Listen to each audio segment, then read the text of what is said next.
Parents मेरे पास आते हैं और कहते हैं हमारा बच्चा बहुत जिद्दी है, वो बात नहीं सुनता है, वो तंग करता है, अपने सिबलिंग्स को मारता है। ये बहुत ज़्यादा एग्जाम्पल्स आपने अपने इर्द गिर्द देखी होंगी। उसमें क्या होता है कि बच्चे के अंदर जिद बहुत आ जाती है। इसकी क्लासिकल एग्जाम्पल जो है वो ये है कि एक बच्चा वीडियो गेम्स पे बैठा हुआ है और आप उसको कह रहे हैं होमवर्क करने आ जाओ। अगर तो बच्चे के अंदर टेंट्रम के इश्यूज बहुत ज़्यादा हैं, 10 पे है, 9 पे है, तो वो रोएगा, चीखेगा, चिल्लाएगा, अपने बड़ों से बदतमीजी करेगा, सिबलिंग को मारेगा। अगर 3-4 में है तो रोना धोना तो लाजमी करेगा। तो पेरेंट्स इस पे क्या कहते हैं कि हमारा बच्चा जो है वो अनमोटिवेटेड है, वो पढ़ना नहीं चाहता है, वो जिद्दी है, वो बात नहीं सुनता है, और वो ये कि उसके अंदर एबिलिटीज नहीं है। रिसर्च ये कहती है कि कुछ निगलेक्ट होते हैं इनिशियल स्टेजेस पे, जिसकी वजह से ब्रेन का एक पोर्शन है जो डैमेज हो चुका होता है। उससे क्या होता है, बच्चे के अंदर प्रॉब्लम सॉल्विंग स्किल्स नहीं आते।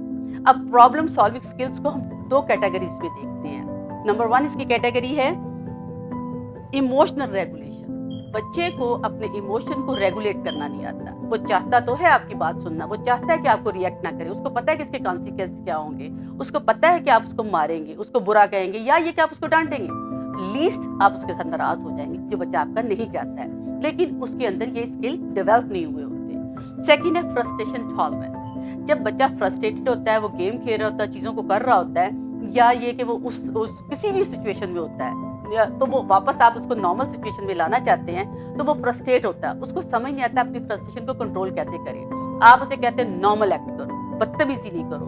बहुत मैंने माओं को देखा है चीखते चलाते हुए, लेकिन बच्चे कंटिन्यूस करते जाते हैं क्योंकि उनको इमोशनल रेगुलेशन करनी नहीं आती है। एक्सपर्ट्स कहते हैं कि ये प्रॉब्लम होती क्यों है।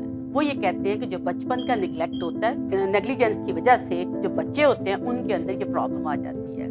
अब बचपन में बच्चों को रेस कौन करता है? मैंने देखा है पाकिस्तान में ज़्यादातर लोगों को जो अफोर्ड कर सकते हैं कि नौकरानियां जो होती हैं वो उन बच्चों को रेस कर रही होती हैं। अब आप ये देखें कि उन बच्चियों के या उन औरतों के अपने साइकोलॉजिकल इश्यूज कितने होते हैं, उनकी अपनी प्रॉब्लम्स होती हैं। अब वो सारे के सारे अटैचमेंट इश्यूज, अपने ट्रॉमास को साथ लाके आपके छोटे से एक बेबी को रेस कर रहे होते हैं।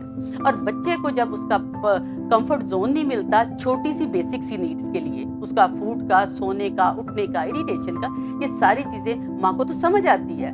तो जो लोग काम करने वाले होते हैं, unfortunately I am so sorry to say, उनको इस चीज़ का एहसास नहीं होता। मैंने बहुत दफ़ा होटलों में जाते हैं, खाना खाते हैं, मैंने देखा है कि माँ अपनी बात कर रही होती हैं, वो जो नौकरानियाँ होती हैं उनको खाना नहीं मिला होता, वो बच्चों पे अपनी फ्रस्ट्रेशन निकाल रही होती हैं। और बच्चों का क्या होता है, इसी तरह से जैसे न्यूरोट्रांसमीटर्स होते हैं वो प्रॉपर डेवलप नहीं होते। जब बच्चों की MRI करवाई गई, जिन बच्चों को निगलेक्ट था और जो बच्चे प्रॉपर्ली रेज हुए थे, उनके हाफ ऑफ द न्यूरोट्रांसमीटर्स बने ही नहीं हुए थे। डेफिनेटली जब आपके पास वो टूल्स नहीं है, आपको वो चीज़ आती नहीं है, आपको गाड़ी ड्राइव करनी नहीं आती, तो आप कैसे ड्राइव करोगे? आप तो गाड़ी को इधर उधर मारते जाओगे ना। इसी तरह से वो बच्चे जब फ्रस्ट्रेशन शो करते हैं तो वो उनके अंदर डेवलपमेंट नहीं हुई होती। इस सारी स्ट्रेस की वजह से बच्चों के अंदर बायोलॉजिकल स्ट्रेस रिस्पॉन्स आ जाता है उनके ब्रेन में, जिससे क्या होता है, ब्रेन का वो पोर्शन डैमेज हो जाता है। बच्चों के ब्रेन का जो डैमेज था वो तो एक बैड न्यूज़ था, लेकिन इसके साथ साथ एक गुड न्यूज़ है। वो ये है कि अल्लाह ताला की ज़ात ने ब्रेन को में इतनी फ्लेक्सिबिलिटी रखी है कि आप इसको रीवायर कर सकते हैं। इसी तरह से जो वायर्स है ब्रेन की, वो आप उसको एक जगह से दूसरी जगह कर सकते हैं। किस तरह से, उस पर मैं बात करती हूँ आपसे कि उसमें कुछ इंपॉर्टेंट स्टेप्स हैं। अगर आप करेंगे तो आप देखेंगे कि आपके बच्चे में एक ह्यूज चेंज आएगी। सबसे पहले तो ये है, क्योंकि ये बहुत मुश्किल काम है, अपने आप को काम रखें, कूल रखें और अपने आप को गुस्से में ना लेके जाएं।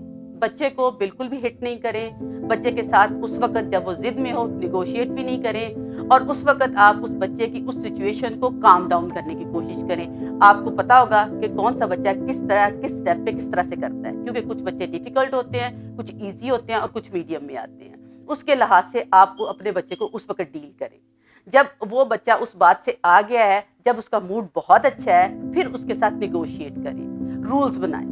रूल्स आपने बना लिए हैं कि आपने उसको ABCD चीज़ लेके देनी है, तो आप उसको वो चीज़ें राइट अवे ले दें। लेकिन जिन बातों पे आपने मना किया है वो कभी ना माने।